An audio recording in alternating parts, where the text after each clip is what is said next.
Some of you may have played Cyberpunk 2077 and may have heard the tale of how Johnny Silverhand dropped the bomb and blew up City Center.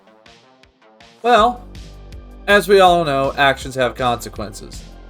And luckily for Johnny, he didn't have to live with the consequences of the bomb. He had other things to deal with.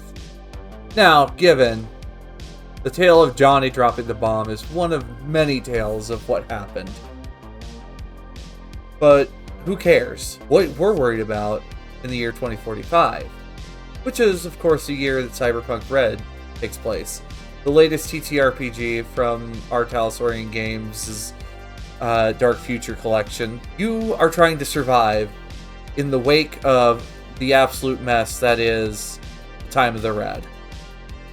New corporations are on the rise, the gangs are vying for power, the combat zone's expanded, water that is drinkable is scarce, your food is way too expensive, and honestly, for you, at least you got a cargo container to live in. It might get a little cold during the winter and a little too hot during the summer, but it's a roof over your head. But Cyberpunk Red, you take the roles of edge runners during this time and are trying to earn that money so you can pay your rent, pay for your food, and also maybe get a few spiffy toys at some of the night markets, which in the Time of the Red are kind of a big deal. When we look at Cyberpunk Red, though, approach it as if it was a very stripped down night city. Corporate center is gone, Arasaka is out of the picture, and a lot of the corporations are right now trying to pick themselves up, put themselves back together, along with all the people on the street.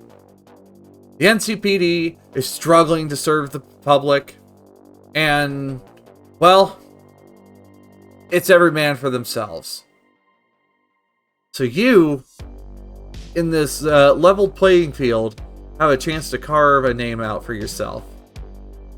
Go out there, run a whole variety of pre-written gigs written by our Talsorian, or if you, the game master, take your crew on a whole variety of other adventures, or like what I do on Wednesdays and Saturdays with my crews.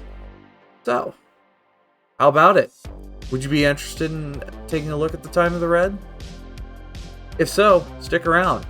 I would like to just go over what I think of Cyberpunk Red and what you should know before you buy.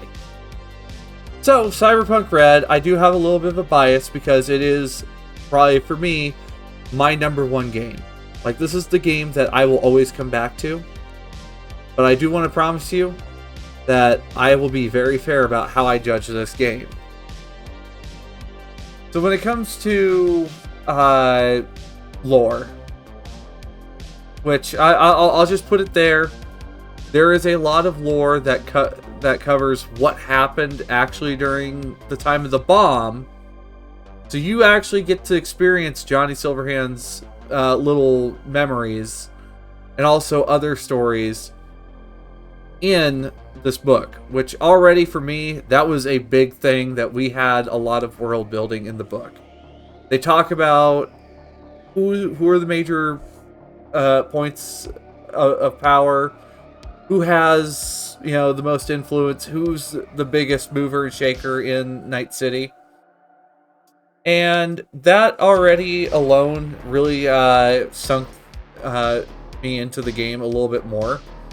And honestly, I like a well-defined setting, and the way they have Night City written out, where they talk about each of the districts a little bit, but they leave you to put the pieces together and figure out what you want, but give you some locations here and there.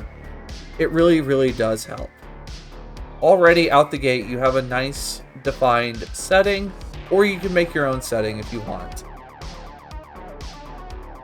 They also talk about how to get into the mood. They have a primer for looking at what it's like in the Time of the Red. And also, they cover all your different kinds of street slang within the first 24 pages of this book. The first 24 pages of this book, you get a little bit of lore and a primer for getting into the game. Now, I would like to say that, I really enjoyed character creation in here, but I feel that character creation is probably the core rulebook's weakest spot. And also, don't mind my hands, my tracker's a little screwy. But it is overall the weakest spot. Not for the fact that there isn't a lot of options.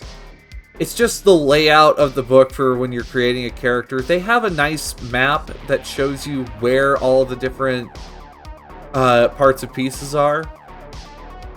But you are hopping around a lot to create your character. That being said, character creation, they have 3 fantastic ways to create characters. If you want to get into the action right away, well, actually, technically 4 if you really want to count something else. You have your pre-gens. This is the classic crew from the Cyberpunk Red Jumpstart Kit, and also here. You have that. You also have Street Rat, which you just roll dice and you get a result. And that's your character. Edge Runner, you have a few options you pick from, and you pick and choose as you see fit.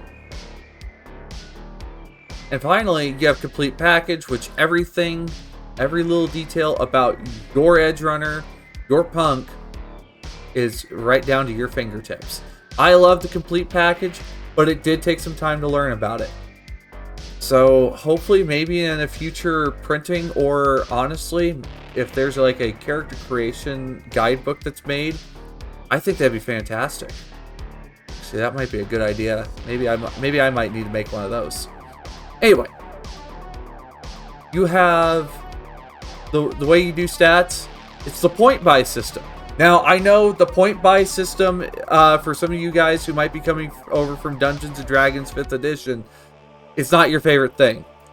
This point buy system ensures that you don't have a terribly weak skill, but you can at least have 2 or 3 strong skills.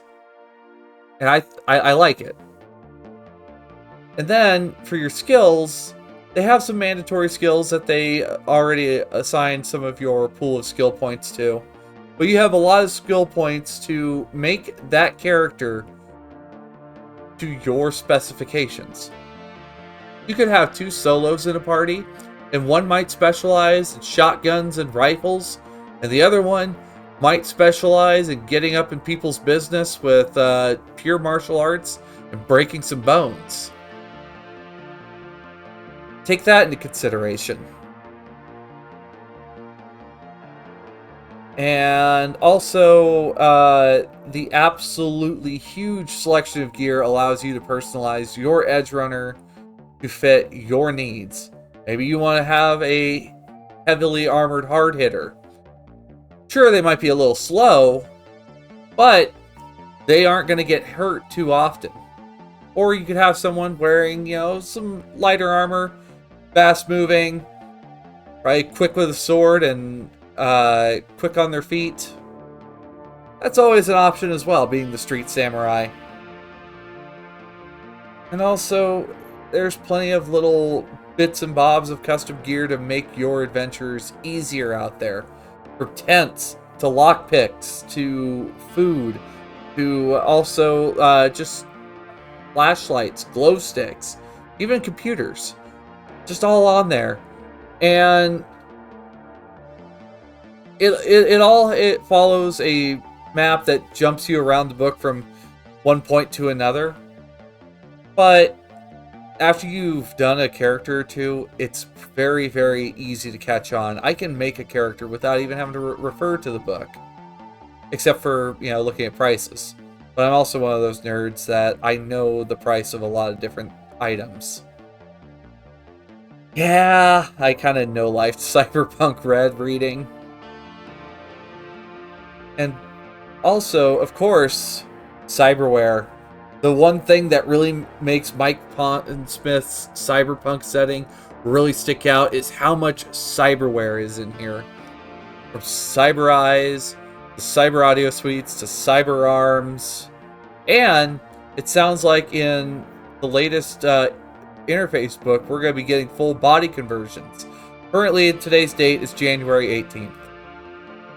So, yes, you could, play a full Borg. It's just going to cost a lot of money, and you'll probably need to save up for it.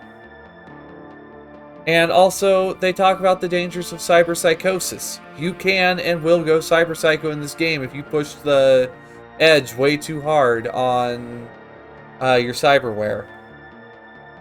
And also, the way that they run humanity and empathy, which are important stats for your cyberware, they do a great job of keeping it very balanced, so that way you can't just, load up your plate with cyberware, but you're not going to just go completely psycho from having one piece of cyberware installed into your head. And don't worry, there's always therapy to help you. Now, when it comes to the character creation, again, it's a little jumbled. You're bouncing back and forth. I consider that probably the lowest in the book, but that's not too low of a bar. It's still way up there. However, they do a great job. Again, one of the stories is literally called "The Fall of the Towers." When when the bomb drops, they talk about what actually happened at Corpo Center in Arasaka Tower at that time. And then, of course, we have a fantastic coverage on all the rules. They do a really, really good job talking about every skill and like what it's like at every skill level. Whether you have like maybe a 10 all the way up to an 18 in a skill. It really, really goes to show how much detail they put into figuring out how each of these skills play out. And also, they talk about how to multi-class and how each role ability works in details, so that way you understand how your role works. The combat rules are snappy, they're fast. I love combat in Cyberpunk Red. Because also, you aren't waiting for, the wizard to decide how many d6 of fireball they're wanting to throw. It's just literally your weapon does this. You shoot at the enemy. You hit. Great. You roll damage. You miss. Okay. Well, shit sucks, Chumba. I love combat in this game. And also the armor system. Your armor ablates over time, but it reduces damage instead of just, denying your damage entirely. Like, sure, yeah, roll against a number for armor class in D&D, but in Cyberpunk, if you hit, if you get hit, there might be a chance you take no damage, or you take a lot of damage. You might even lose an arm. And I find that fun. That there is these opportunities to really give your character that kind of growth. I love it. I love it. I love it. I love it. And also, they even cover vehicular combat, which it's a little hard to do vehicular combat, but they have really, really good explanations to all the vehicles that you have, and also how different maneuvers work. And then, also, there is one hell of a reputation system in here. You become a real badass edge runner, people probably won't even raise a gun towards you. They'll decide it's not worth it. They'll walk away. Net running. Now, net running, I'm going to have to do my own whole video covering net running because I love net running. It is a very, very in-depth system, of course. But they really streamlined it from what it was back in Cyberpunk 2020.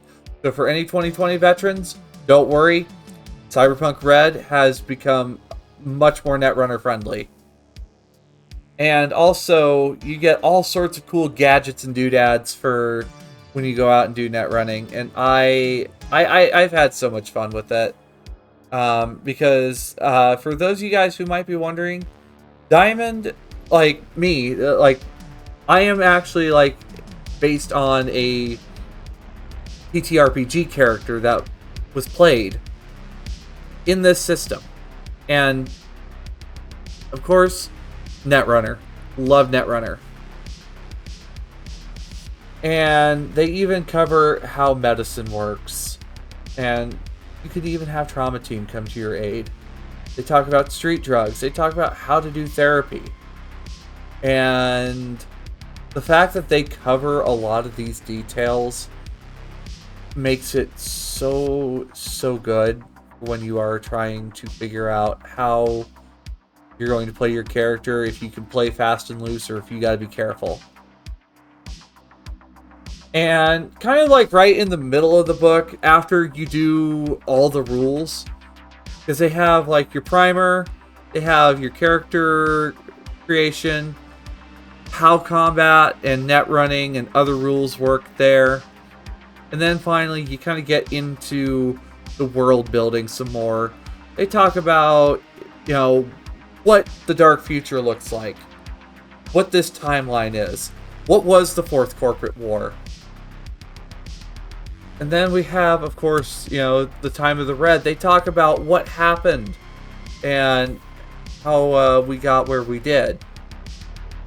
They talk about Night City and its history, and also the particular locations, people, gangs, and, of course, movers and shakers of Night City, which a lot of these folks even have DLCs now as well, such as Woodchipper, who's this massive Aldecaldo woman, specializes in, a whole slew of different,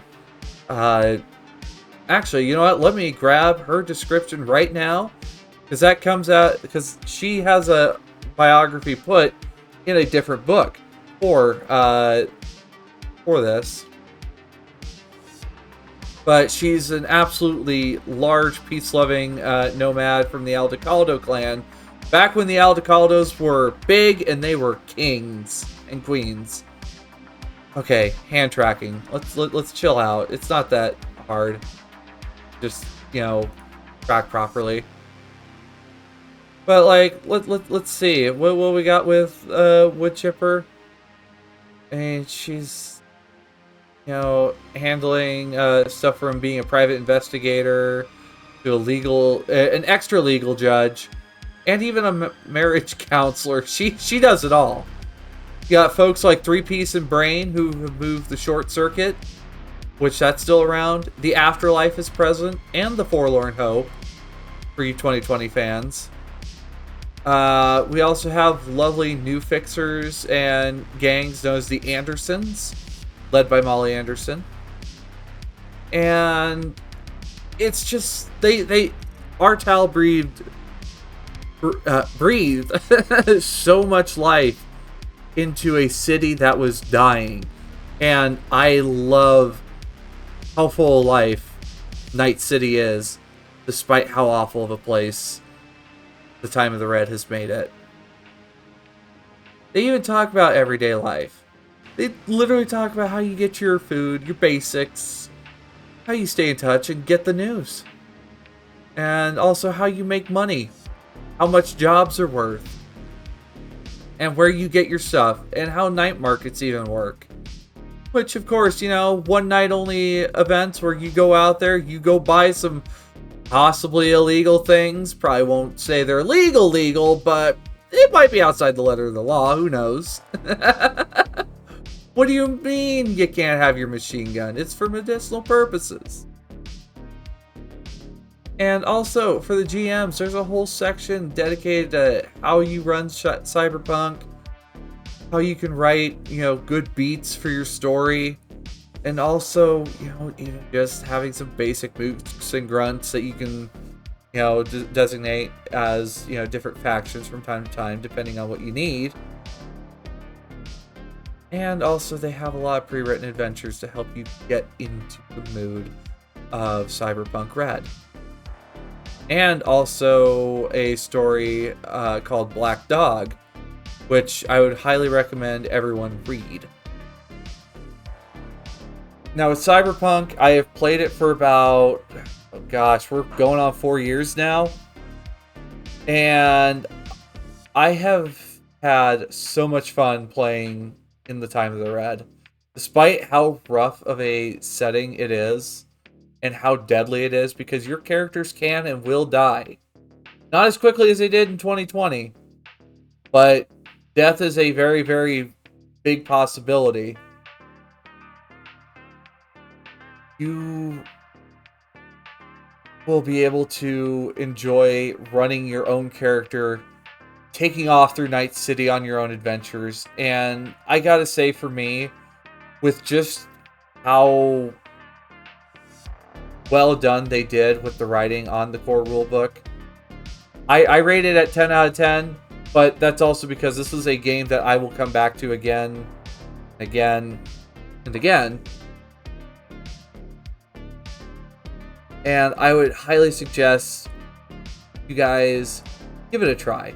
And of course, if you do not want to get, the core rulebook, if you want to try before you buy, go to DriveThruRPG and go grab Cyberpunk Red Easy Mode. Highly recommend it. It's got a great little story in there and can walk you through all the rules on how to play your character in a very simplified fashion. So if you guys are looking for a new game that's a little bit more high stakes, a little more brutal, and honestly, just as shiny, flashy, grimy, sexy, and bloody, Cyberpunk Red. That's just kind of how I feel about Cyberpunk. It's so, so good. So until then, chums, I hope you all have a wonderful day. Have a fantastic night, wherever you might be. And I will come back and talk to you guys some more about Cyberpunk Red soon enough. Bye-bye now. Bye!